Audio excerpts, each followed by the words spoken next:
Vim trazer aqui um exemplo prático de uma situação de uma obra de pessoa física, tá? Como é que a gente calcula uma obra de pessoa física? Quais as vantagens? Quais os percentuais de dedução que nós temos, tá? Primeira coisa, sempre, quando você quiser fazer um cálculo, você precisa entrar lá no ECAC, no portal da Receita Federal. Pode ser, né? Você pode entrar com o seu código de acesso ou pode entrar com o certificado digital para fazer a consulta, né? Então, dessa forma você consegue consultar a tabela do VAL. Eu tô pegando a tabela do VAL aqui de janeiro de 2023. O VAL, ele é pelo estado da federação, eu peguei a Santa Catarina, tá? E aqui ele tem também qual é a destinação do imóvel. No nosso caso, eu vou fazer um exemplo de obra de pessoa física, que é um residencial unifamiliar, porque para cada destinação tem um percentual diferente a ser aplicado do VAL. Aqui, então, eu tenho no exemplo prático uma obra de uma pessoa física, ou seja, a destinação do imóvel é residencial unifamiliar. Neste caso, nós temos aqui a aplicação do percentual de equivalência. A alíquota é de 89%. Temos aqui também a categoria da obra, que é uma obra nova. O tipo de obra é uma obra de alvenaria.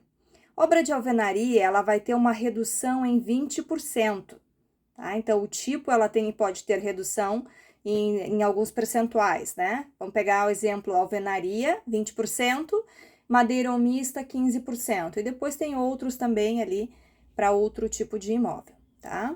Aqui, fator social. O fator social, ele é única e exclusivamente uma tabela que tem para dedução de obra de pessoa física, de acordo com os metros quadrados da obra. Isso a gente vai ver no cálculo a seguir. Então, considerando que eu tenha lá uma obra do seu João, o seu João está construindo um imóvel de 200 metros quadrados. Como é que a Receita Federal faz o cálculo, né? Como é que eu encontro aqui o valor do INSS a recolher dessa obra? O que que eu aplico? Vamos num passo a passo aqui, ó. Eu tenho aqui a área principal, 200 metros quadrados. A primeira aplicação que o Cero faz é a aplicação do percentual de equivalência. Então, de 200 metros quadrados, eu vou passar a aferir sobre 178 metros quadrados, tá? Então, tem aqui 89% de 200 é 178. Aqui, o primeiro cálculo, então, nós já temos a primeira redução, e aí ele faz a multiplicação pelo VAL, né? Esse que a gente viu naquela tabelinha ali em cima. Então, o VAL é o valor que nós temos aqui na competência de janeiro de 2023. Mensalmente, isso muda de valor. Então, o que eu estou calculando em janeiro é um valor, em fevereiro é outro, e assim sucessivamente. No meu caso, eu tenho aqui, então, os 178 vezes 2.908,91. Então, eu tenho aqui a minha mão de obra, né? Aqui, o meu MOD, a minha mão de obra destinação do imóvel, ela ficou em 517.785,98. Aí nós temos, por ser obra de pessoa física, o fator social, que é a redução que eu comentei, né? Então, tem uma redução em 40%. Por que 40%? Porque tem a tabela, né? De acordo com os metros quadrados, tem um percentual específico de redução. Esses 40%, ele leva em consideração aqui, ó, os metros quadrados em relação sem a dedução do percentual de equivalência. Então, é da área principal do projeto, 200 metros quadrados. Então, esses 517.785,98 vezes 40% vai dar 207.114,39. Aí, nós temos uma outra redução, que é em relação ao tipo da obra, tá? Então, aqui, vezes 20%. Então, esse valor vezes 20%, nós temos uma remuneração de mão de obra total de R$ 41.422,87 para a obra do seu João. Isso aqui, essa RMT, é a base de cálculo para a aplicação do percentual de INSS, o INSS da obra é de 36,8% para a obra de pessoa física. Então, o INSS a recolher dessa obra do seu João ficou em 15.243,62. Neste cálculo aqui não houve nenhuma redução de mão de obra vinculada na obra, tá? Então, o seu João, ele muitas vezes acabou contratando profissionais autônomos, pessoas sem regularização, e ele não vinculou a obra. Se ele não vinculou, ele vai pagar o valor total. Mas e se seu João tivesse vinculado essa mão de obra que prestou o serviço lá? Como é que ficaria essa mesma obra? Esse mesmo imóvel, né, com 200 metros quadrados. Vamos lá. Existe, a partir do zero, a aplicação do fator de ajuste. O fator de ajuste, ele consiste na seguinte regra. Ele tem duas situações para poder aplicar esse fator de ajuste, tá?